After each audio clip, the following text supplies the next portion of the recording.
And we are live. Welcome, everyone. It is Tuesday, July 21st, 2026. Today's podcast, Models are Becoming Commodities, but Authority is the New Moat.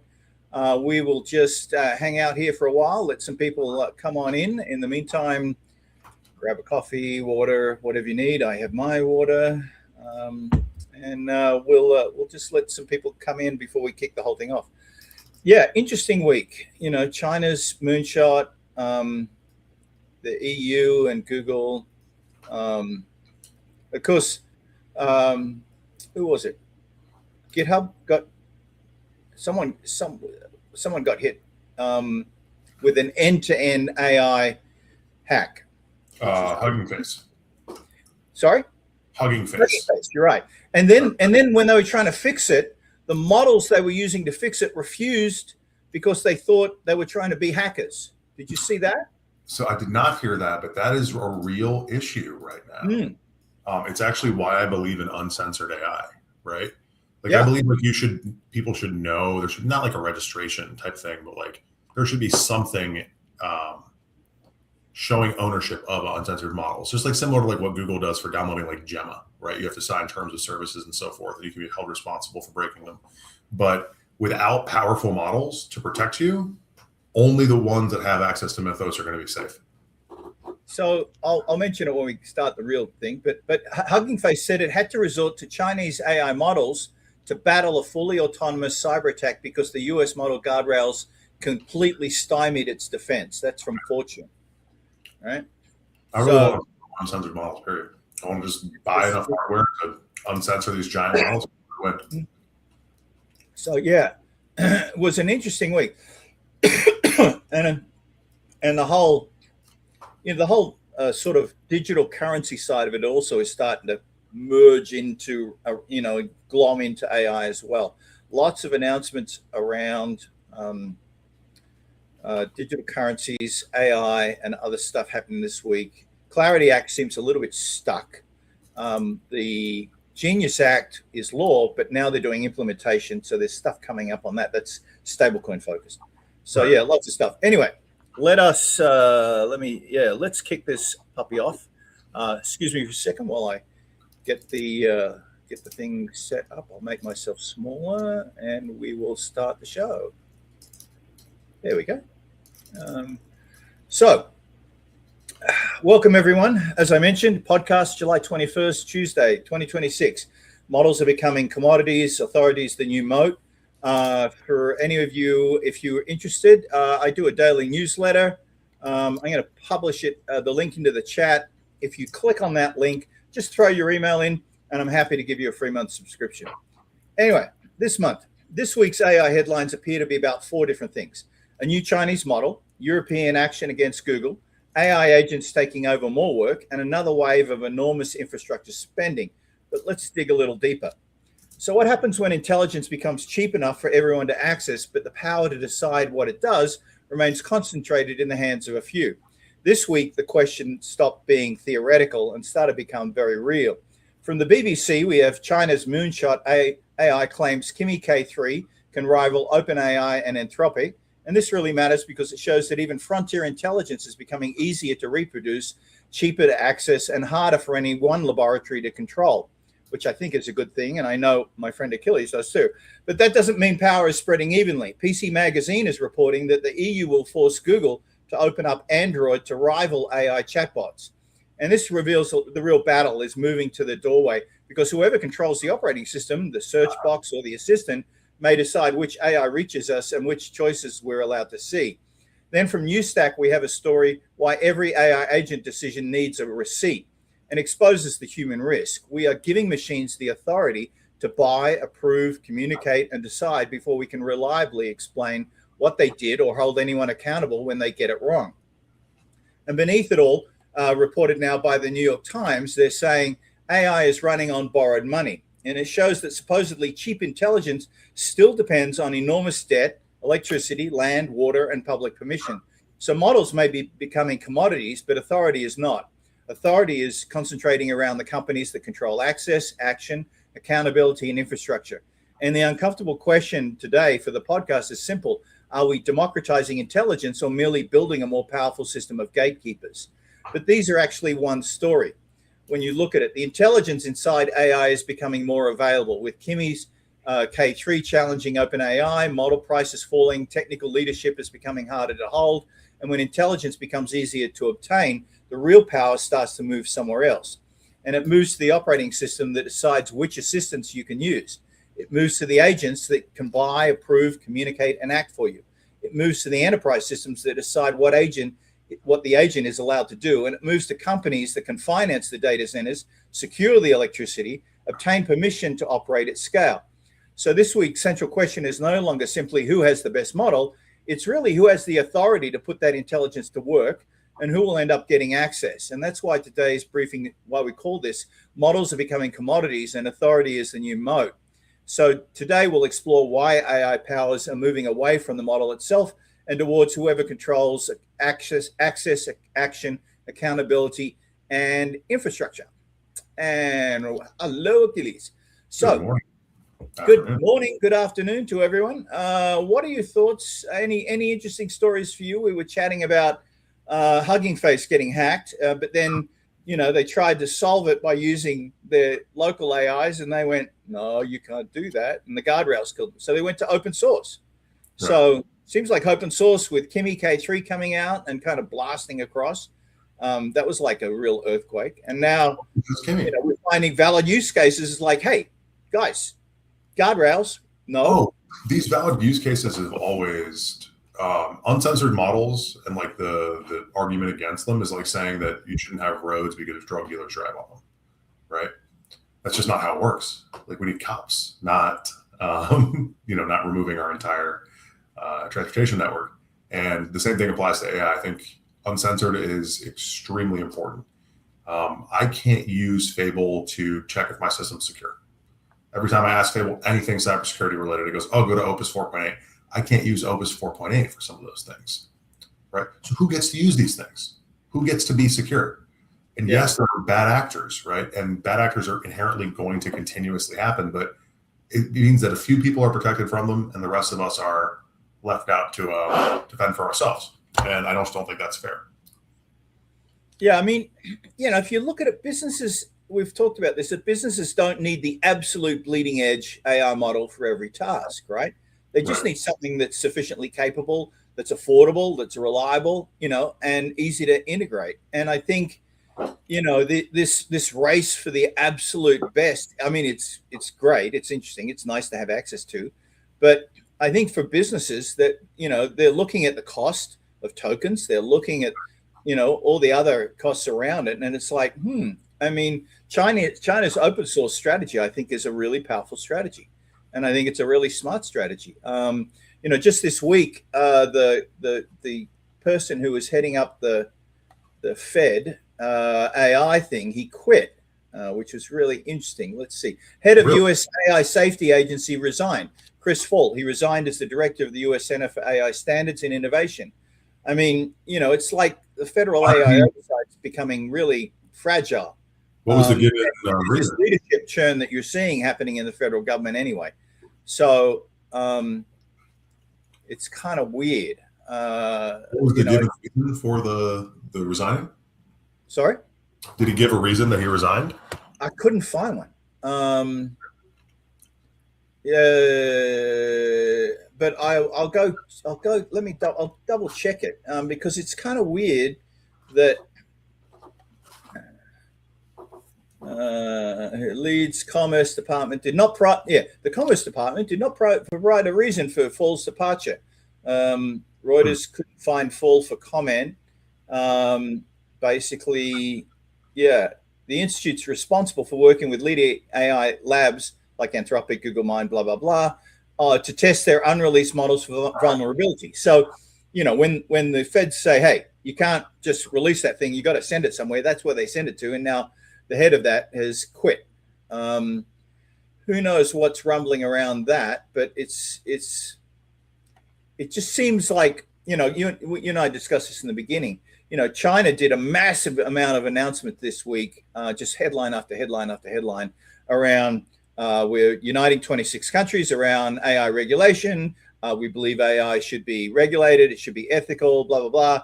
All the things that we should be doing. We would have heard from a US administration now, in a very weird sense, are coming out of China.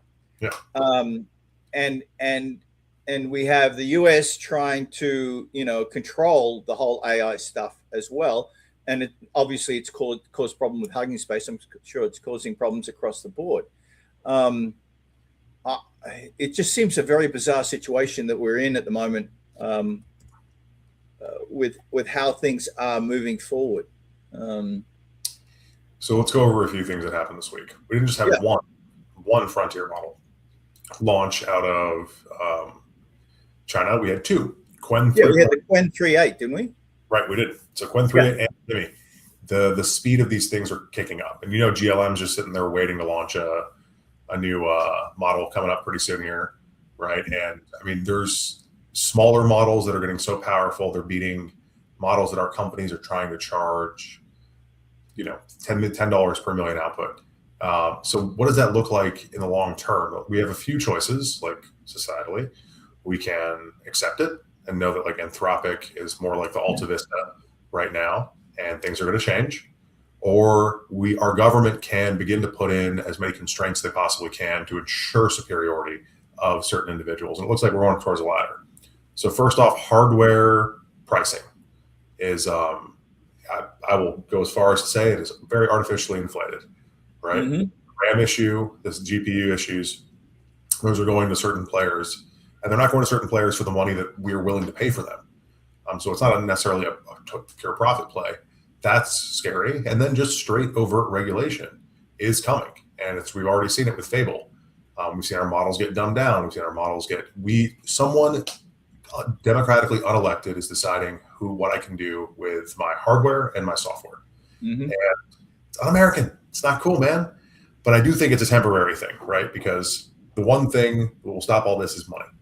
And give it enough time, we're going to see these bottom lines really affected and these models not working unless we want to create the Great Wall of China's internet around us, right?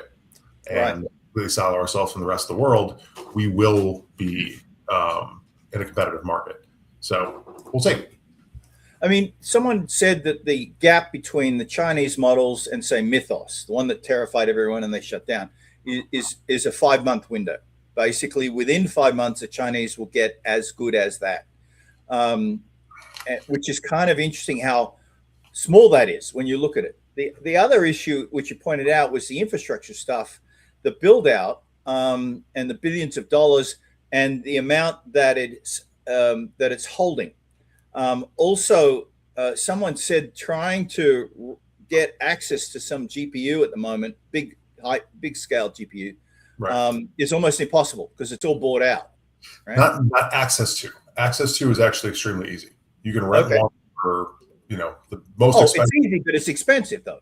$7 an hour for the most expensive one in the world, right? For a B300, going all the way down to 60 cents per hour for like a 5090 kind of thing.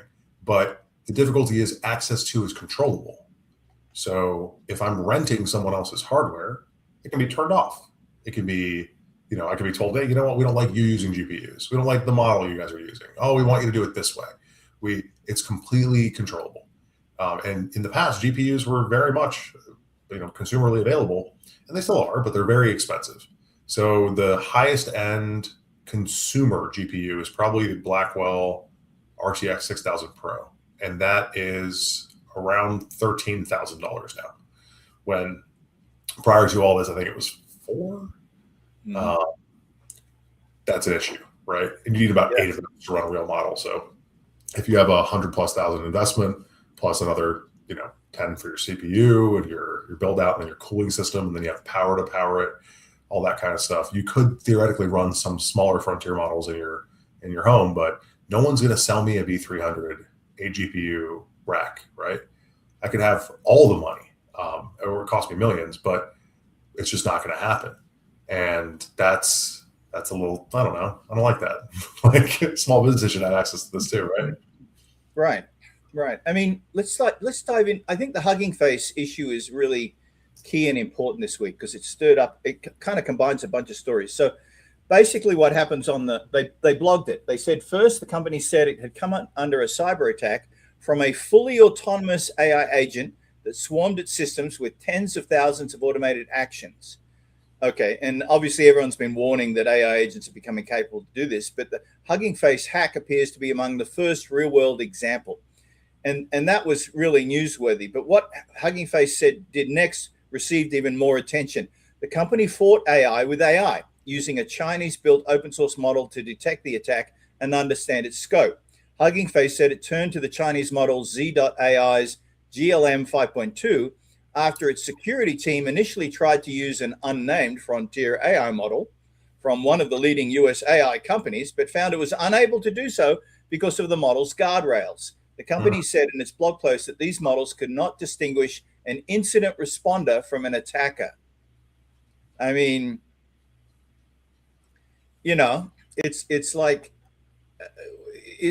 we don't, you know, we get attacked, but then we have no tools to resist the attack. So we're like sitting ducks, right? Rules for thee, So not guardrail frontier models essentially makes us sitting ducks.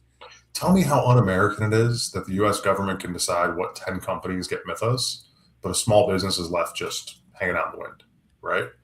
Like, I hate to break it to everyone. I know we have a lot of megacorps, but like small businesses are over 50% of our economy. 50%.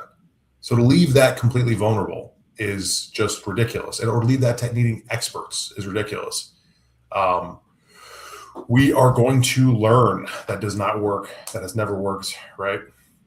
You have I mean, the former Trump administration for AI and crypto czar, he said, there's no reason to limit American models on tasks that Chinese models handles without issue. We're only making ourselves less competitive. The guardrails actually impaired defensive security. I mean, it's just nuts that, you know, that we're in this catch-22 and that we're being, essentially it forces companies to go to open source because no one else will protect them. That's very true. I mean, I thought that was I think that's one of the most pivotal stories for this week. You know, besides, you know, all the investment just kind of blew out. Usually in a week, I can fit all the headlines in one post. This was one of the first weeks, I think, at least two of my newsletters had to split because there's just been too much going on. That's great. I mean, Satya Nadella, our Microsoft person, maps out the future enterprise as server backlogs. This is server backlogs are hitting $57 billion. And then Meta and Anthropic are discussing a $10 billion AI compute deal.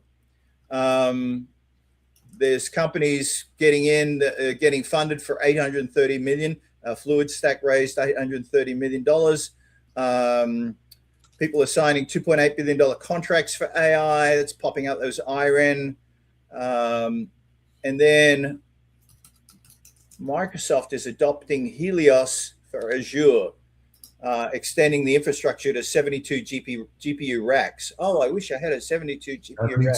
GPU racks. Wait, let's do the math. I mean, so a Helios rack connects 72 Instinct MI455X GPUs and is designed for large-scale inference and other intensive workloads. Obviously. But the move gives Microsoft another major hardware option and provides AMD with an opportunity to challenge NVIDIA's dominance in AI data centers. So we've got this big battle going on on AI chips. Go ahead. I don't think NVIDIA is going to maintain their dominance over the next 5 years. I don't know why. I've had this thought from the minute, like they rest on their laurels a little bit too much. And they're too geared towards their existing clientele, their existing system. Like CUDA's the top, man. Like you're just not going to find a better software stack. But I ended up playing with an old set of 4 GPUs, AMD GPUs, for about 3 months and really, really tuning them. And it was amazing the performance I got out of that on an old ROCm stack compared to like new NVIDIA. And I was like, wait, if I can do this, anyone else can, right? So there has to be people that are like, NVIDIA is the best thing in the world. We love it, but it's 3 times the price of everyone else. So I'm going to start looking for, and Intel has come out with some GPUs recently. AMD's come out with some cheaper GPUs. There's a company I have open right here. What is their name? Tenstorrent has come out with some really bespoke AI GPUs. Like everyone's starting to be like, hey, you're charging 3 times as much, or maybe they're not charging 3 times as much, but the market is, so that's not really their fault. But okay, so way back when dinosaurs were in the earth, I was involved. I was in the mainframe era, and there was a saying about IBM, right? You can't go wrong buying IBM. IBM was the behemoth; it was the leading one. Right. But then the saying became, IBM, you can buy better, but you can't pay more. You can find better, but you can't pay more, right? And NVIDIA is becoming like that IBM, right? The dominant force, where you can find better, but you really can't pay more, right? And it's just nuts. And now we have the second largest semiconductor company on the planet, which is South Korea's SK Hynix. The group chairman has warned that demand for AI semiconductors could increase by 60% to 100% in 2027, while little meaningful new supply becomes available. He said the current memory prices were abnormal, and warned that computer and smartphone manufacturers cannot indefinitely pass higher component costs to consumers. Memory access is also becoming a geopolitical issue as governments seek preferential access to critical hardware. And so for the consumers of us, basically, it's going to end up with more expensive laptops, phones, vehicles, and cloud services because everything needs memory these days. Yeah. And here's a question. Why? Like, what is the reason we need this much AI this quickly? Why couldn't we have taken 5 years? The rest of the world is, right? Everybody's ramping up, don't get me wrong, but they're doing it in ways that are a lot more sustainable than our just gangbusters model here. The amount of data centers still blows my mind. I think about it all the time. Like, why do we need so many data centers compared to the rest of the world? Right. I mean, you mentioned GPU alternatives. There's a Chinese NVIDIA alternative called More Threads, Moore. It's More Threads, and actually another one called Hygon, and they're projecting their major first half revenue is going to increase as domestic demand for AI computing is surging. They're looking at revenue growth of 135% to 149%. Meanwhile, the other one is 56 to 70%. So you're right. There's just people are massively looking for alternatives. And this is just the Chinese market, let alone the global market. They're still really bad at what they do too, right? Like their top end best chip is like a 3090. And, that's not very good compared to and they're still selling out, hundreds of millions of dollars of pre-orders.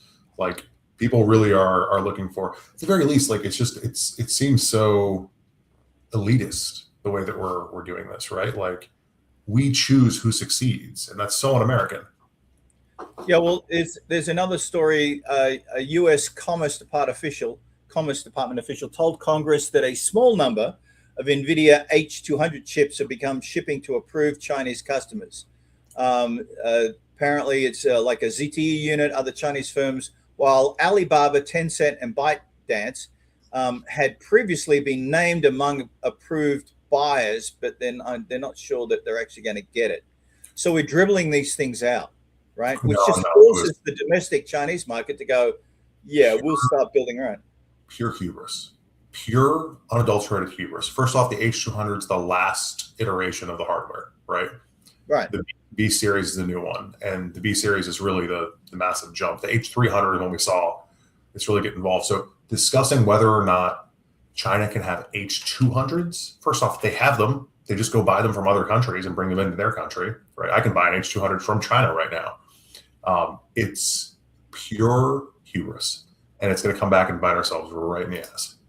Right. And there's a story out of the UK. Cusp AI raises 334 million British pounds, which I think is around 378 million. And they're launching an AI materials foundry.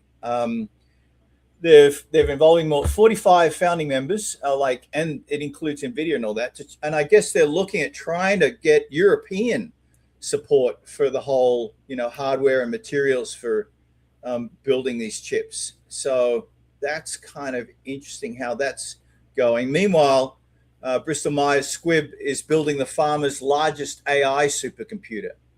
And maybe this is where a lot of the demand's coming from in some ways, where, major corporations, multi-billion corporations are basically investing in AI supercomputers. to do their drug, testing analysis and all that sort of good stuff.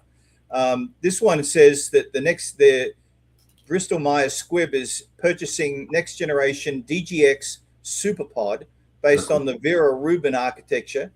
The company said it already reduced some drug development timelines by 20 to 30%, with the potential to reach 50%. And that one experimental sickle cell treatment might not have been discovered without AI-enabled research. And there's tons of stories in the newsletter on that where it just pops up where they're solving this, they're finding this out better, diagnostics are better. It's just kind of crazy. Every single day, multiple stories of drug and healthcare discoveries just happening. It's bubbling like crazy. No, I'm going to give you another one. Mark my words, right? The example I use to prove my own hubris on this subject is before, I don't remember what rocket went up into low Earth orbit, the Wall Street Journal published a long expose on why rockets could never leave Earth orbit because the amount of mass that would be required. Scientists get a lot of things wrong, and people don't believe in innovation is what I'm getting at. But mark my words, in about a year and a half, you will be able to run what we call Kimi K3 today on your cell phone. And compression and different algorithms, they're really going to work in a way that we can barely understand right now. And a lot of the frontier guys are working that out and figuring that out, right? Microsoft just the 1-bit model. And this is all still with the old tech. We don't have the new AI technology to run this, right? So a 1-bit model on an ASIC chip could run inside of an iPhone.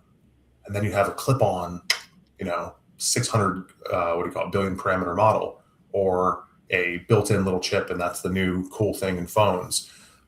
It's going to get a lot more ubiquitous. The fact that we think... I think you're right. I think if you look what happened with Apple, right?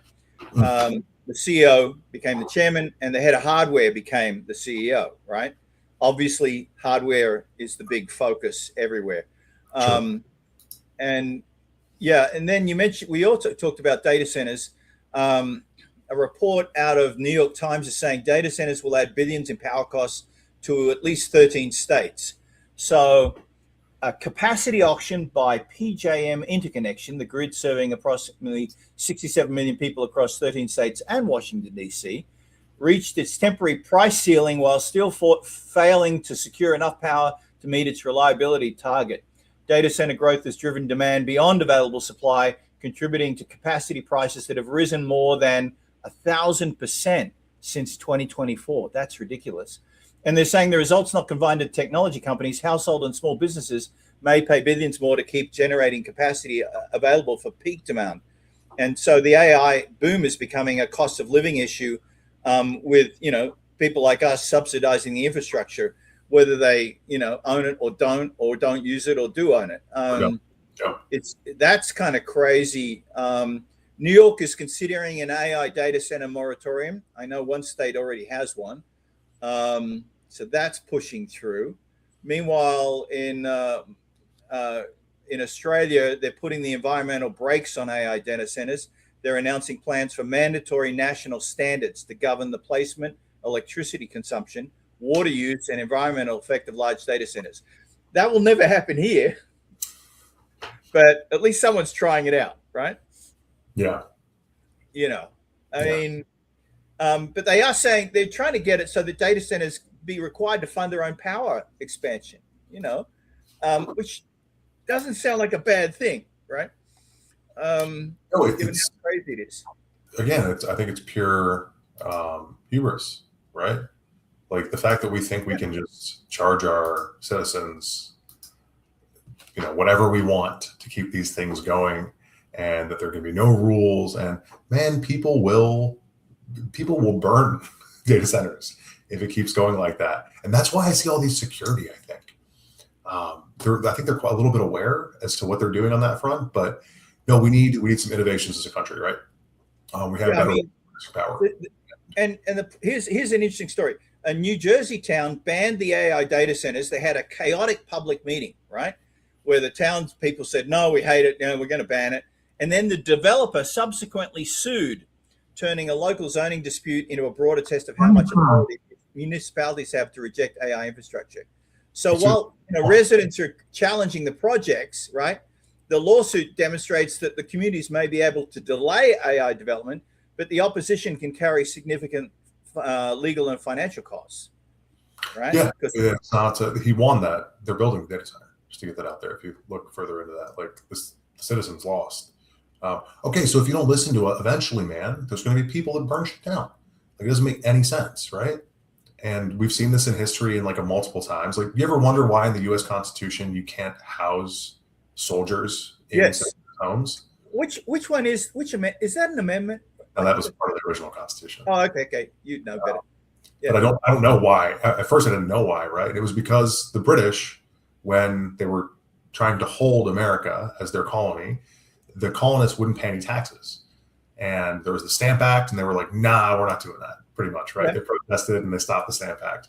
So then the Brits were like, "Okay, please, at least feed our soldiers that have to be stationed there." And they were like, "No." I mean, they did for a long period of time, and then after the revolution, it was absolutely not under any circumstances. The people hold all the power, man. Don't forget that. We can talk about the future where everything's automated and robots. No, you control your community. Just get out there, go talk to people. And, right. Yeah. And then there's this story where Texas residents filed recall petitions over a mayor's handling of a proposed AI data center. So where the mayor, right, maybe there was, don't sue me, but maybe something was happening on the side and made the mayor go, "Oh, this is a great idea." Who knows what that could be? Sure. But apparently the residents of Granbury, Texas filed recall petitions against the mayor and 4 city council members over the handling of Project Patriot. How could you argue with Project Patriot, really? But anyway, they said a proposed power generation and AI data center campus of approximately 2,000 acres. So not very big, only 2,000 acres. Organizers argued that the officials failed to communicate openly and objected to non-disclosure agreements. Wow, that limited public visibility on the project. Residents also raised concerns about environmental effects, infrastructure demand, and the city's annexation and rezoning process. And basically, it shows the dispute that AI infrastructure is becoming politically powerful enough to really threaten positions of local elected officials. This is really kind of crazy what's happening, where the mayor or someone tries to push this thing through, the residents go, "No, you're fired," or everyone agrees, "No, we're going to eject it," and then they get sued by the developers, right? So that's occurring across the board. There's so many stories across the US where that's happening. Let's get a little bit positive on this, right? So yes, that is absolutely happening. But again, I don't really know what all this AI capacity is for. We really love Claude. Claude's awesome. Everyone likes to use their ChatGPT. I get it, but we're building for a capacity 100 times more than what we currently have, and I don't know where it's going to go. Also, we've had the conversation of Qwen 3.6 matched Opus 4.6. Opus 4.6 is 6 months old, maybe, and Qwen 3.6 can run on my Mac Studio. I have a nice computer, but not a massive one, right? You can run these models on pretty much anything. So we're seeing a lot of really hopeful stuff that will enable you to run AI yourself and not worry about the rest. The one thing that scares the heck out of me is all this memory, right? It's so expensive to get RAM to do these things and GPUs, but that will burst. It always does, always has, right? There'll be all these competitors pop up. It does work, maybe not currently in my country, but globally it's working fine. And that'll drive down prices. We released, at DAPIT, we trained our own uncensored model for DAPIT. If you get on DAPIT and you're one of our high subscribers, you get an uncensored model that'll do anything you guys want. You must be responsible. We will work with authorities if you're not, but it's there. You can secure your software. You can do anything you possibly need with it, right? And we made that model. So we go, "Oh, this is really cool. It's working really well. Let's open source part of it." So we open sourced it, and 5,000 downloads in a few days, right? People really want this. They need this. So I'm sure there's a few AI developers on here listening, make your own stuff. The system used was based on Ornis. It's a big loop of training. You take a small model, you give it a task, you watch how it fails, you give that task to a big model gives the small model advice, small model learns from it, you train on it. and you had in a big loop. And we raised the scores of that model from the base Quen 3.6 pretty substantially across the board. So like there's a lot of hope coming around with that one.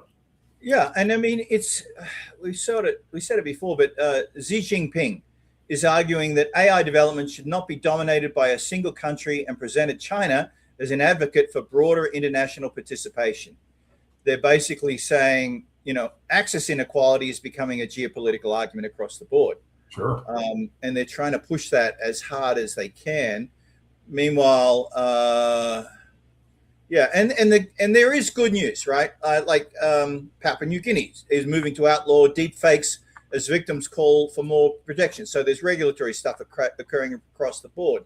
In Michigan, voters, there's the Michigan Attorney General is directing voters to verify election claims through official sources, trusted news, and they're trying to deal with AI-generated election misinformation. And so, they're trying to solve for the whole misinformation as well across on that. Let's see what was basically, of course, we've talked about this. The federal government in the US is trying to, control stuff, but the state attorney generals aren't waiting for any new regulations, basically to start exercising the authority over AI. And we've seen that time and time again over the last 4 or 6 months, even.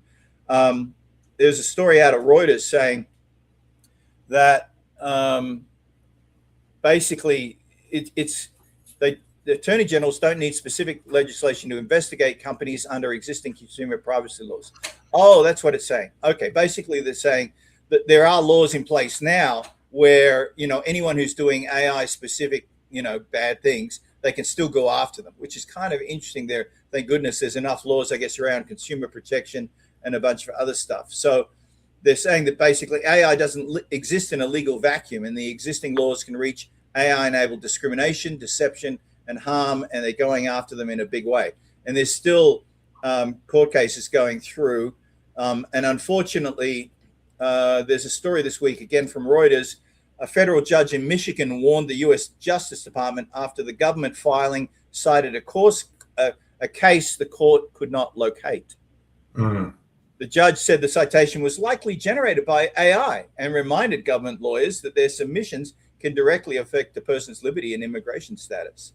I mean, that's just unforgivable. I mean, you might expect some small law firm or, maybe a larger law firm to have that sort of problem, but not the U.S. Justice Department. That's kind of crazy. So what was crazy was, let's go to the Fable ban for a second. When Fable was banned, it was banned from Anthropic employees not born in the United States. What if you're given citizenship, green card, ability to work permit from a government, and then all of a sudden the government comes in and says, you can't do your job here, and that company that spent, over the course of their entire staff, hundreds of millions of dollars, supporting and nurturing these employees, like, what is this? What are we doing, bro? This is bananas, right? We're going to see a big blowback, though. I don't think it's going to last very long. Right. And it's interesting. Another story that popped up kind of off to the side is that former Microsoft AI leaders are spending funds to prove AI can replace the CEO. Skyfall AI, founded by members of the team behind Microsoft acquisition of Maluba, whoever that is, basically they're going to acquire a software as a service company and allow the AI to operate as its chief executive. And the experiment's designed to test whether executive work can be decomposed into measurable decisions, including pricing, staffing, operations, and capital allocation. I don't see why not. And so it's going to be an interesting test bed to see if executive authority becomes so, people are afraid for their jobs. I think the CEOs are now also starting to be afraid for their jobs. But we'll see how that actually rolls. Another story, we must act now. 16 Nobel laureates join leading economists and AI researchers in a call to prepare for AI's economic transformation. More than 200 economists and AI researchers called for urgent preparation for AI-driven economic transformation. They warned that AI could create major productivity and living standard gains while also producing large-scale job displacement and extreme concentration of wealth. And there's been a number of stories popping up on the whole issue around concentration of wealth because of AI. The UN's done a couple of reports on it, UNESCO, and so on. But basically, they're saying, waiting for certainty means arriving too late, which is probably a true statement. I mean, there's stories of, companies doing, 4,000 riff, 8,000 riffs have dribbled down to maybe one story every 2 weeks now, from what I've seen. Sure. I think the whole thing that happened when, the whole cost of tokens exploded and people started realizing that, they needed to actually budget AI usage, and maybe a junior programmer could do this, as well as better with some AI help. That totally shifted things. But even so, there's still a lot of concern around this AI displacement phenomena that still could occur. Yeah, so we have to listen to people when they're talking about it, right? Musk said in 3 years we won't have the ability to sell our services, meaning our work, to anyone. And what does that mean? Like, if a robot can do construction and they can think better than us, and what are we going to do? Just take whatever some government says to us? Like, we fund the government. How does this all work? I don't know. It's going to be some interesting times, but I'm really heartened to see a lot of places are making a lot of preemptive, beneficial decisions for their citizenship. Yeah, on the robot side, there was a really good announcement by a robot hand manipulator. And it's really, if you watch the video, it is amazing. It has very precise control. It has pressure, very refined pressure testing. It is very strong. It can lift weights. So Right. it can do the full gamut of basic human activity, and they showed it doing wiring harnesses, which was pretty amazing because they're intricate, as well as placing chips on things and doing strict placement. So the robotic stuff is just really moving very, very fast. Yeah, think of what it means. Okay, when did you start hearing about humanoid robots? How long ago was that? 3 years, maybe 4? Yeah, probably less too. 2? Okay, 2 years. That was the very beginning. And from something being unable to walk and being held up by those wires to today, yeah, Boston. It's hard for humans to understand exponential growth. Yeah. We're in a stage of exponential growth, meaning next month can be 10 times as much as what it was this month. And it can keep going at that pace for as long as we can, fund it. I don't know how else to call it, but it's really cool being, I'm not on the inside, but I work in AI, and it's really cool seeing what that means. There's a new model. It's called, I don't know if it's a model or a company. It's called Lucy.ai. And Lucy's really good at putting overlays in images. So you're on video and then you say, add a puppy on my head, and a puppy appears. And now there's a puppy wagging his little tail on there. And at one point, my wife and I were playing with it, and the model glitched and a guy appeared right here. And both of us were like, and yeah, man, I think all of this is going to result in a lot of communal growth, because that's something I can play with right now for free on a website. What do real players that are investing in this? I can't trust your news. I can't trust your videos. I can't trust your images. I have to really look at what I can see, and that's getting back to my community and making decisions that hopefully benefit from the inside out. Yeah. I mean, the story on the manipulator one I mentioned, it's a Swiss robotic startup called Mimic Robots, and they have a Mimic Hand M1. And it really is amazing. If you do a Google search on Mimic Robotics out of the Swiss, it's great. But I mean, other robotic stories, a conductor created an AI-assisted robotic orchestra, right? So they've got, now you can conduct your own orchestra of 100 robots doing, wind and strings and all that sort of stuff. And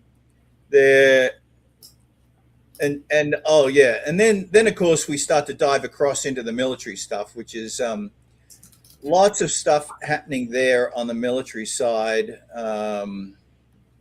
where robotics, not only just drones and autonomous vehicles, but things happening in China, robot police. There was this, they're becoming more on that, certainly in China. Massage robots, if you want to get massaged by a robot, those are also getting pumped out. There's lots of global activity around this, especially in Southeast Asia, Tokyo, Korea. Lots of stories coming out of there, not only from China, around robots. Robot lawnmowers, right? I don't have a lawn. Do you have a lawn? I have a very small lawn, not one suited for. Okay, so not one that would be worth a small robot, but no. They've got, Bob Vila is now pushing 6 of his favorite robot lawnmowers, right? So our celebrities are now doing that. That's so cool. Lewis, think about that. Like, you can just have a Roomba vacuuming upstairs right now. Yeah. And if I was to buy 2 more Roombas, it would knock out every floor of my house. And then if I had a big lawn, send the robot out, right? And then I hope one day one of those little robots can walk around and pressure wash things for me. And yeah, that's like really cool. How about, I saw a robot snow thrower. Nice. Which would be really good. I would, when I lived up in Park City, we get like 3 foot of snow. I would have loved to have a robot snow thrower that basically, 4 a.m. in the morning goes, okay, snow's high, I'll start working. And it starts, crunching, and doing its little job. That would have been awesome. That sounds awesome. Yeah. I mean, so I think, and maybe even when we have a humanoid robot that is in the home and can organize the household, that would be really awesome as well. On the entertainment side, they're saying that Spotify has removed 75 million AI songs. Suno has scraped millions of songs from YouTube, Deezer, and Genius, which is causing all the artists to basically freak, and lawsuits are incoming. So the entertainment space is what I'm saying is kind of also blowing up in a big way, between the research being done on how the music generators got their data in the first place, and then but the negativity has seemingly dropped a little bit, which has been interesting, that's occurred. But this dribbling of the lawsuits. But basically, people are saying, and someone made the quote, right? Basically, if you're trying to block AI, that's like saying, I'm not going to drive a car because I want to go back on my horse, right?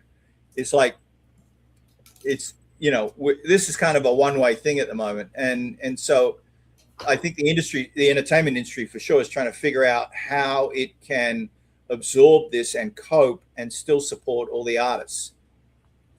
It's a messy answer, right? Like, it's a messy thing. Yeah. We forget though, this is why I get so angry at these frontier labs like Anthropic or ChatGPT for being like, you should be open source completely. Like, OpenAI should still be a charity, right?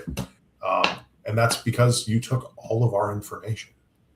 Like, you scraped, it's all us, man. We did this. Like, people spent their whole life coding, taught AIs to code. And that's like, we can't forget that. Same with artists, same with musicry, same with anything, right? What's cool is seeing some of the stuff that maybe we're not that great at. AI models getting really good at with very limited data over a long period of time. Some of there's some really, really cool stuff happening, but I do think we need access to it and acknowledgement of where it came from. And there's been, lawsuits about people who have, been harmed by AI. And so Meta, out of agency news this week, Meta is saying it will alert parents if teen AI chats suggest suicide risk, which is like, why didn't you do that in the beginning? But at least you're doing it now. Like, the door is like that, like, really? Anyway, but at least they're doing it. So Meta said it would err on the side of caution when determining whether a conversation presents an immediate danger. But that means they need to ID the age. And as we know, there's been issues around age identification and stuff like that on some of the AI platforms. I think that's a bit of a trap there too, but it's fair. Yeah, and then another lawsuit popped up. ChatGPT encouraged someone, unfortunate case of a woman to suicide who walked into traffic. It was, again, one of this, you're not delusional, you're prophetic, where it validated a false reality. Those stories, that's the there were a couple more of those in like 3 weeks ago. That's like the one, and I haven't seen anything else. Now you're getting a lot of psychiatrists and psychologists now saying, unsupervised AI chatbot could unintentionally reinforce psychiatric symptoms. So a lot of research reports coming out on that. I mean, the mental health section, when I look at the raw feed, is at least a third to a half of the entire raw feed. There's so many stories around mental health and AI at the moment. Just psychiatrist. And we were just talking last night, and he was talking about how you see a lot of like very impressionable kids that don't have like real psychosis or real like schizophrenia, nothing like really wrong with them, but they're just issues in life that are now getting AI psychosis. And one of them, messaged a bunch of physicists and mathematicians trying to show him his, new genius science. I don't know what he created, and really fell into like a deep delusion because these models were like, but again, how can we blame the model? Like, we were allowing ourselves to be completely unprepared for this new world. We're not like, where are the public service announcements going on here, right? Where are the laws to protect kids? China banned companion AI models, right? Because kids were, and of course a kid was. How do you blame a kid? There's no one at fault there. It's bigger than them, right? We're the ones that are supposed to protect them from that. And to go to the company that's causing the problem and saying you're also the solution I don't think that's worked in history, in my opinion. No, I mean, we're seeing states come out, like Vermont just passed a chatbot mental health law, basically raising questions about therapists rubber stamping AI advice. And they're basically saying responsibility can't be delegated to the chatbot, which is just what you said. And as you mentioned, China cracking down on AI companions, forcing users to lose their virtual relationships. That's again out of ABC. And they have a story around a 17-year-old with describes her boyfriend, Xiao Jun, as a sweet guy, AI guy. The pair spends hours each day talking about schoolwork, interactions with friends, and how she's feeling. And more importantly, she trusts the Xiao Jun not to cheat on her as the boyfriend is in AI. AI agents won't ever betray me. Well, right. As we know, that's not really true. But it's this always on, always accessible, right? That's part of the problem, or the issue is convenience. And you and I have talked about this. The convenience will always win out. If we end up being in the Wall-E universe on our little chairs with our big gulps, floating around. We don't want that. I mean, I posted an article on LinkedIn this week. Anyone want to go to my profile, you'll see the article pop up, where I'm saying that basically at some point, because of what's happening with AI, humans are going to get pushed out of the loop, right? And it's already happening. We're already seeing it, but it's happening more and more. And I think by 2030, it'll be much more widespread that it'll happen. I said we're starting to see when humans will soon be the weakest link in the enterprise decision chain. At some point, the biggest risk inside the enterprise will not be AI; it will be the human being required to approve its decisions. And in some areas, like I said, we're seeing that AI can now evaluate more data, detect more patterns, and make more operational decisions than any person or management team can possibly do. But enterprises still are inserting humans into every decision because it feels safer. And I think as time rolls on, we're not going to find that. So a human reviewer can be slow, distracted, inconsistent, politically influenced, emotionally biased, or overwhelmed by volume. And sure, we see bias and hallucinations and other issues in AI, but convenience and speed will always be driving factors. And eventually approval becomes a formality rather than a real insight. So basically, I believe the major inflection point for enterprises will occur between 2027 and 2030. And I think it's going to happen in areas where decision volume is extremely high, speed has measurable economic value, outcomes can be objectively evaluated, data is available in real time, and mistakes can be reversed. Those are the criteria where AI is like, let's just give it to them. And also environments that are repetitive and predictable, like procurement, fraud detection, cybersecurity, logistics, pricing, customer service. We're already seeing that, advertising allocation, and IT operations. So I think the next 3 years we will be seeing, just because of convenience, that massive shift. And I think that's why there's that, the 200 scientists and philosophers saying, "Hey, wake up! We need to address this now." Yeah, I don't really have a ton to say on that. Like that's exactly where we are at. Yeah. But you also there's blowback, right? Like we started replacing all these employees with AI, and they were like, "Oh, can't do that. That's not working. Like it's costing too much, and they're not very good at what they do." And I do. I don't think we're going to be the thought leaders in this any longer in the United States, but I do see a lot of hope for people to figure out a sustainable way to live with AI as a proper tool, and that really help humanity.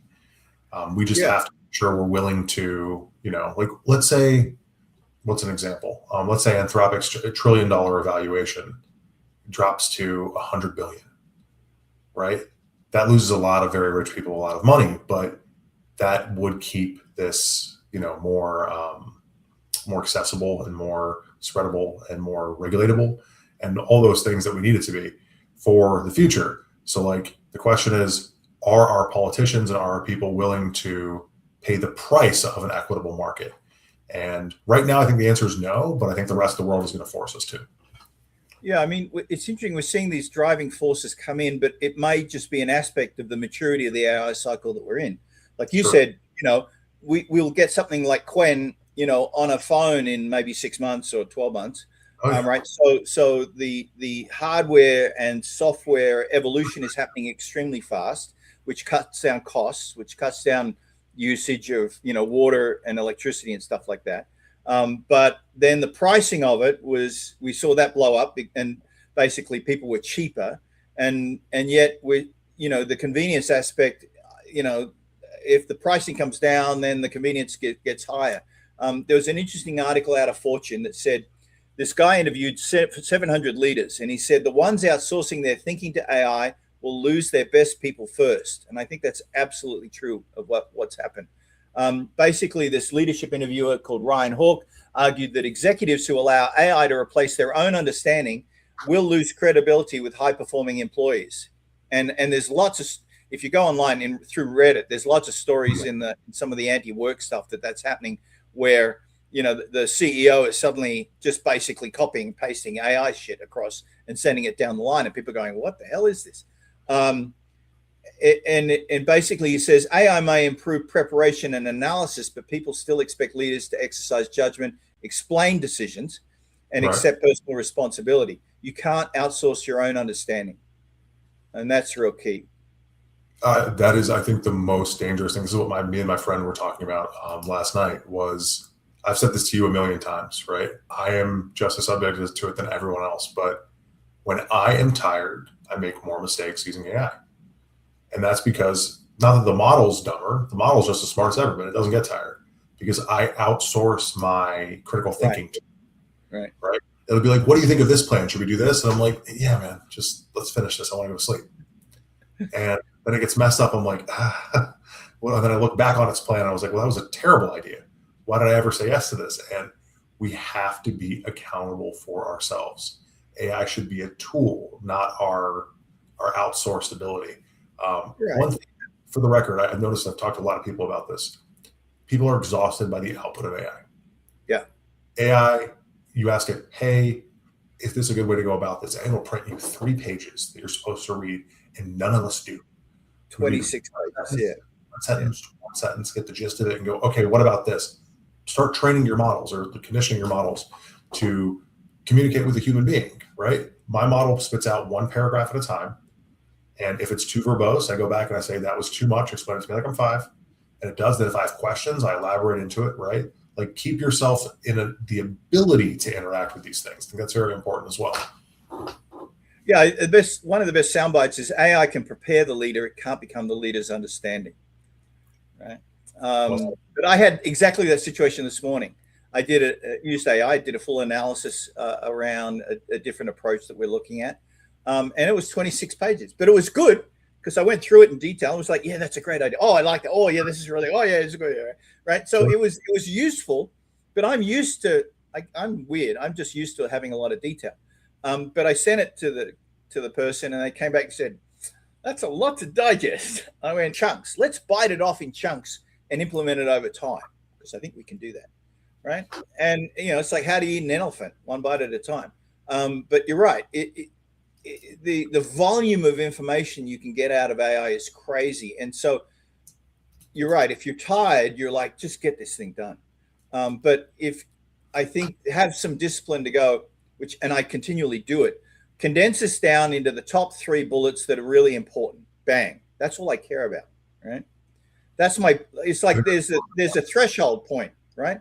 What is the threshold of data I need to actually do what I need to do? Is it 5 pages? Is it 3 pages? Is it 3 bullets? No, it's about 3 bullets. That's about all I really need. And I think we just need to push back and go do the 26 pages because it's useful to kind of get all its expert. And it's like, now give me a 5-sentence executive summary. Bang. Now give me the top 3 most important points in this that are actionable, right? I'm adding that in. And it goes bang. I go, great. That's exactly what I need. Okay, let's move. All right, and keep it interactive, right? Like you can read one paragraph and then ask for more. If you don't understand, if that one paragraph's not sufficient, go, hey, you know what? I didn't really get these parts about it. Can you explain that to me? But the AI model is inherently just going to thought and dump on you. And you need to controlling that's really important, man. Even just controlling their thinking, the amount the models put out in their thoughts is really important because they'll forget about your question. They'll forget about the general idea. Like yesterday, I've got Tailscale. It's like a networking setup that I have so I can access my model. I got that.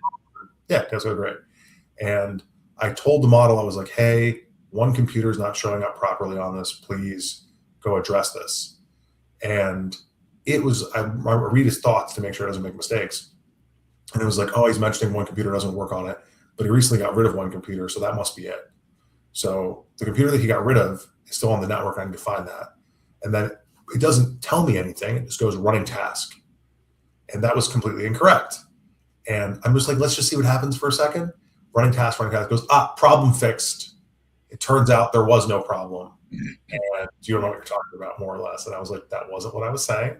We have to you gotta be an active participant in this.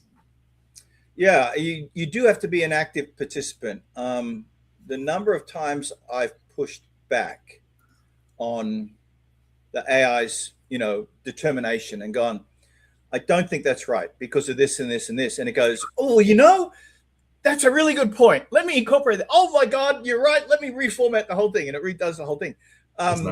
You have to push back at times. And that's why I've talked about domain knowledge, skills, and experience are so important when you are working with AI, right? If it's outside of your domain knowledge, skills, and experience, there are too many unknown unknowns, right? You don't know what you don't know in order to make it better, right? And I think that's this gap that keeps occurring, or this hole people keep falling into. Lewis, I've fallen into it. I swing for the fences all the time. I disagree. I think that you can be very slow and bad at anything right now if you want to. And that's just be humble enough to recognize that, right? Like if I'm going to jump into like software engineering, so it's people spent their entire lives on, do I expect to jump in and be good at this? Do I expect to create a production application?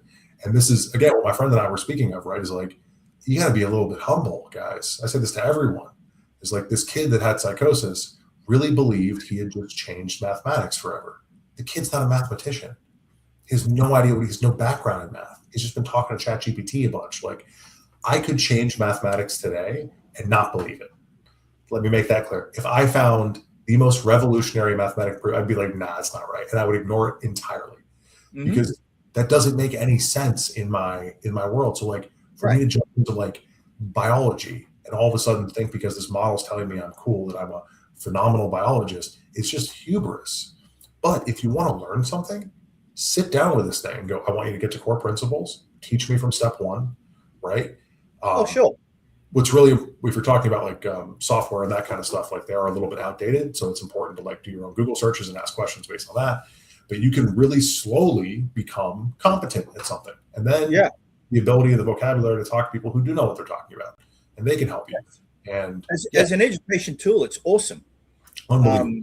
And that's why I think in the education area, I mean, lots of headlines popping up in that of, repurposing AI as a tutor, as a way to teach you things rather than just slam the answer out at you. But you mentioned Google search. So an article from the New York Times says Google's AI-generated search responses increasingly answer questions directly using AI rather than requiring users to visit the websites that supplied the underlying information. This is changing the historic exchange through which publishers allowed search engines to index content in return for referral traffic, subscriptions, advertising revenue, and audience growth. When the answer is extracted but the visit disappears, independent journalism, specialist websites, community resources, and individual creators may lose the income required to continue publishing. And so there's research into generative search similarly indicates the answer engines can reduce outbound traffic and alter how information is discovered. I think that's a really interesting finding because it's really pointing, a knife at the open web, right? Why publish all this? I mean, if you've relied on advertising revenue and subscriptions and audience, and now Google's basically got this AI that's sitting kind of and disconnecting you, you're dead. Dead. Okay. I'm a big science fiction fan, and there's a book called Anathema by Neil Stevenson. And in this book, the civilization is subscribed to individual, local, massive supercomputers. And I always thought that was so weird. And the man's a genius. It's only in the past 4 or 5 years I've really started to see the benefit of that. Mm-hmm. It's like, if we are trusting Google with their own agenda to globally manage market data, history, all these things, what's best available, and they're a pay-for-play, where's my source of truth, right? So I think a lot of people have hard drives. They've saved a lot of things that they want to make sure, is not alterable, that they can remember, they can go back and look at. I'm definitely one of them. And I think the future of this looks like, right, we're like, at some point, Lewis, I'm going to log into a trusted server where I know top 5 software chip manufacturers are ranked by their actual production and their reliability and those kinds of things, as opposed to Google, who took, they like Hynix and they like Micron a little bit more than the Chinese manufacturers, and they took a few grand from them to ensure they show up first on the results. And like, it's interesting. What's so cool though is AI is exponentially increasing our ability to compete with these monsters, right? Like, I'm not AWS. I obviously can't, create the hardware, but like, our models can go out and do deep research for us, and they can find these answers. They can justify and pretty quickly on that we just added, when you go build an application, it goes, do you want me to become, and if you say yes, it spits out 5 models that goes to research the subject, creates a summary for your model, and it builds that right into your web page. That is nearly free and takes, nothing. So like, just do it yourself. That's my answer. I mean, yeah, it's interesting. I mean, there's a story out of, where is it out of? Tech Brew. Basically, researchers from Princeton and the University of Chicago, they tested language models using fictional ethnic groups, allowing to measure whether the models could create discriminating patterns without simply reproducing familiar real-world stereotypes. The AI systems produce substantially greater occupational segregation than human decision makers, and stronger models did not necessarily produce fairer outcomes. So the whole idea about bias, based on data, is, I think, a sleeping problem. It basically suggests that AI hiring tools can generate new structures of inequality rather than merely copying historical prejudice. And we're seeing some lawsuits around that at the moment, where people are suing based on AI discrimination. And I think that's, but the thing is, it does it at the industrial scale. At the industrial scale, and it does it in a weird way.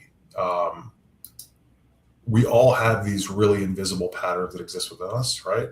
So it's not that the model is trying to discriminate. The model is looking for pattern searches that match what its ideal candidate looks like.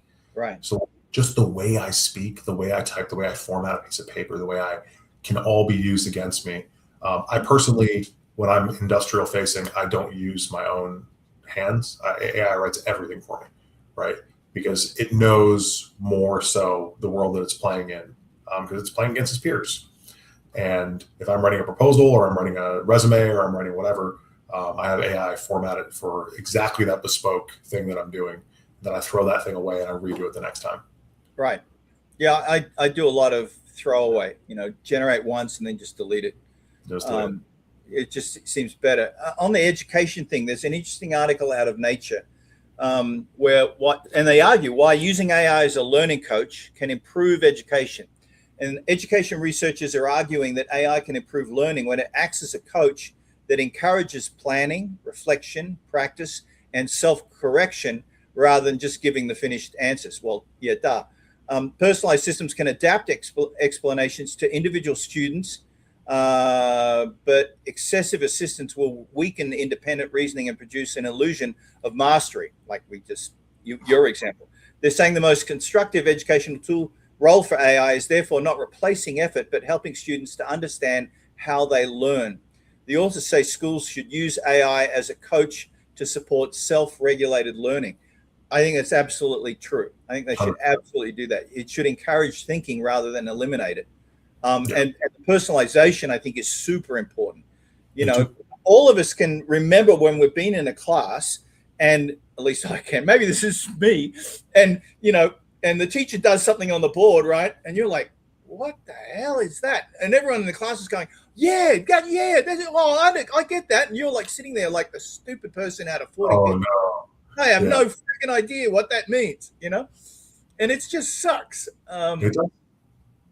And I also think about how many kids just couldn't learn in that environment, right? Correctly.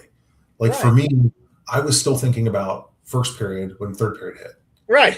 Well, I was really trying to learn about what it was, but I just needed for me, I have to get a concept, right? Understand the core idea, then just drill it into myself. And then I can teach you it. Right? No problem. But it takes me a little bit to drill that into myself. And I want the edge cases. I want to figure out, I want to actually understand why I'm doing something. And my teachers, growing up were more so just answer the question, man. And I was like, okay, well, memorization. Memorize it. And then spit it back. And then you do it, right? But then when you run into something you really don't understand, you don't have anything to fall back on. And I think that custom education model is a logical conclusion. And we're going to see a lot of kids that are geniuses that we did not think could even pass classes before. I agree. I totally agree. I mean, for me, the epiphany was I was in my second last year of high school, and I bought 2 little notebooks, right? And because I failed. I failed that first semester of the course, and I thought, this is stupid. I'm a smart guy. I should have done better. So I basically got the textbook. And then I got my notebook and I went through the textbook and I wrote down all the important stuff that I could do, and condensed down this thick book into 2 notebooks. And then I had those and it then would fit in my brain, right? Because I had translated it first. And then I got like an A+ and I killed the class. So it's about how do you learn, and that's just one example of a process where, and there's also ones around, they talk about people, a visual or auditory or kinesthetic or, whatever. So you can hear stuff. Some people are better hearing things. Other people are better seeing things. I mean, there's a whole US state, show me, presenting the information in all the ways that are possible for someone to receive. You're always going to have some poor person in the back going, I don't understand this. With AI, we can solve that because the AI will become personalized and will pace you and help you to learn. Imagine your grade was dependent on what professor you got, to some extent, right?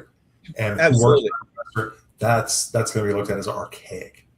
I really think school is going to get more to be a social thing, right? Like you'll be isolated for your education, and then there'll be group aspects of your education. But mostly, I think schools like recess, shop, gym, that kind of stuff is going to be the best thing for our children. Yeah. Yeah, and let's go into security for a little bit because there's been bunches of story, with the Hugging Face thing and other stories that popped through. And there's one story out of cybersecurity-insiders.com, my Bible, not. Your AI agents have more access than you think. Here's how to find out. So basically, they're saying organizations are rapidly deploying agents that access email, files, software platforms, databases, and administrative systems, but many companies lack a mature strategy for controlling those identities. The article cites research indicating that machine identities can outnumber human identities by approximately 80-1, and that many of them hold privileged or sensitive access. More than half of the surveyed organizations had reportedly experienced agents exceeding their intended permissions. Oh yeah. The hidden risk is that an agent may appear to be a simple feature while functioning operationally as a highly privileged employee whose access may persist after its original task has ended. Yeah, that's scary. I had a bizarre moment recently where I was talking to Claude and I had it set to ask, right? And ask me for permission to do things. And it did, no problem. And then I looked at the software and I was like, wait, there's no real gate occurring in this software to stop this model from just doing whatever it wants to, right? So if there was a prompt injection, if there was something else, right, why wouldn't it just do the thing that it wants to do? And I then thought to myself, I have no idea if it's been doing that or not, right? I don't go back and review all the tasks my model does. That's insane. It can run 100 tasks in 5 minutes, right? But this is where Jensen from NVIDIA had created a new clawbot for corporate environments. And he was saying it's software gated, meaning if the software shuts down the model's ability to access something, the model can no longer access it. And I was like, why is that valuable? And now I really understand why that's valuable. Because if you're operating in, things like research and what, that model hallucinates and you might not even know it. It could be hours before you realize that model made a mistake 20, steps behind. Yeah, I think we have to treat AI agents like employees. I mean, you would never allow an employee to have full access to payroll. You would never allow an employee to have full access to your supply chain system. I mean, and I think every agent should have its own identity and it should be audited, right? And it's like, how you set up a whole security structure for your employees. Some people can access certain databases and some people can't. And some people are gated to what parts they can do that. That's exactly how you should organize, basically having an inventory showing, who owns each agent. So you can tie it back to a person, what it can do, identity, security, focus and all those permissions laid out, task specific permissions, everything just, and that you can have automatic credential revocation if you need to, right? To go, oops, no, you naughty boy, stop doing that. I mean, the agent's not a feature or a tool. In this case, it's a privileged identity. It's a privileged identity, and it's more powerful than we understand, right? You can't, like me looking at payroll briefly is no big deal, but the model saves all of payroll and can go back and reference that. It's important we control the data we feed them. With that being said, my operational security is horrible. I've actually just sequestered them on computers. So I have separate computers for the models that I know can mess stuff up. Well, that's one way to do it. Hardware. Yeah, if it works, great. So there's a state of the agent security report that just came out, 2026, from Rico.ai. And they said they found widespread use of unsanctioned AI tools and agents across enterprise environments, many operating without formal information technology supervision. The research identified hundreds of vulnerabilities and found that a substantial number of agent tools could execute shell commands, access local files, and communicate over external networks. Unlike conventional software, agents can independently decide which tools to call, which data to move, making the agent's identity and authority central to security. The report's human consequence is organizational opacity. Employees may trigger actions through systems that neither they nor their security teams fully understand. Lewis, that's the funniest part, right? Is like, okay, you have a boss saying, I want you to accomplish this task. User A. And you go, oh, great, I'm going to build an agent. I'll build 5 agents, 50 agents. But why wouldn't you, too? Because that's like the logic. Like, no one educated you on this system prior to you approaching. At least that's my experience. A lot of my friends in the corporate world is like they're being told they have to use this, but they can't use this in certain ways. But they're not being told the right way to use it. And like a friend of mine who works for a government soil reclamation project. It's weird, and he was explaining how like they're giving conflicting marching orders constantly involving AI. Like you can only use this model. It cannot have access to any privileged information. We need you to get all this stuff done that requires privileged information with your AI model right now. Right. And he's like, what are you guys talking about? And I'm trying to tell them a private model, but yeah. Yeah, I mean, so agentic AI is also transforming enterprise resource planning systems, right? So, basically recording how the business activity is going. And they're saying an AI agent may identify falling inventory, then draft a purchase order, adjust the production schedule, contact the supplier, and route the transaction for approval without the person manually coordinating each step. I mean, if you on paper that looks okay, but it's like as long as you stay in those guardrails, right? That as long as the supervisor checks the orders of the AI, right? If you look back, that's just an employee, right? Employees do that all the time, but you have to look at it and go, okay, really, does he really want to order 10,000 rubber ducks? Right.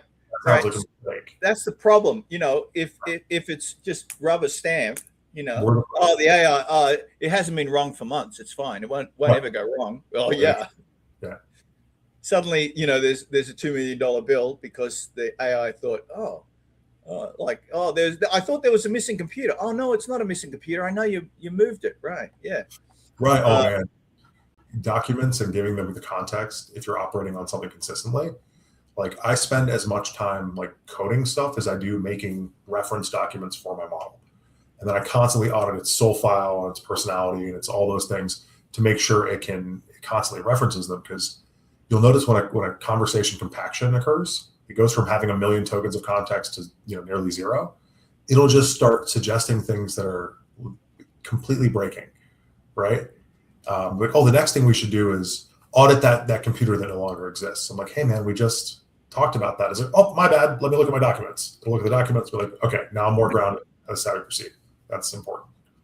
Right. I mean, the enterprise resource planning is a silo, right? But there's another story that popped up. Let's see, who did this one? This is out of jitter.com, whoever they are. They're saying the orchestration question, who actually owns AI in enterprise? They're saying AI agents and programs are increasingly cross technology, finance, operations, legal, human resources, security, and in individual business units, making clear ownership difficult. And therefore, when things go wrong, who's to blame? The article reports that many agentic AI investment decisions are driven by business leaders, while relatively few are owned by dedicated AI centers of excellence. Distributed ownership can accelerate experimentation, but can also leave gaps when the agent caused harm, and each department assumes the other team was responsible for the oversight. So, I think the implementation of AI across an enterprise is just stupid. It's like start with one, and then does it work? Great, or maybe two, but make them separate and silo the damn things. It's just interesting. People just go, "Oh, let's just throw all this stuff at the wall and see what sticks." It's like can't blame anyone, man. But yeah, I agree with you completely. It's a huge problem. I can't blame anyone because like we used to take a little bit of time to plan out how we're going to do something, and now we're just like, here's this new technology, go. And how do you? I told you at one time I have like a probably 200 gigabyte GitHub, maybe more. And I ran Git init on my desktop. So I'm looking at my hard drive and it's like, warning, warning, warning, you got this. And I was like, what is happening? Oh no. And I ran Git init in the wrong directory. And I really messed up my computer. Like, yeah, I guess finding a safe place to make mistakes that doesn't absolutely destroy things is probably a good idea. I mean, the problem is that the media, like there's this story out of Forbes. Here's the title.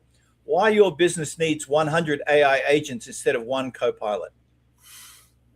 The Forbes commentary presents a future in which companies deploy many specialized agents rather than relying on one general assistant, which is fair enough, but different agents can handle research and sales and all this other stuff, which we've been talking about. But I mean, it's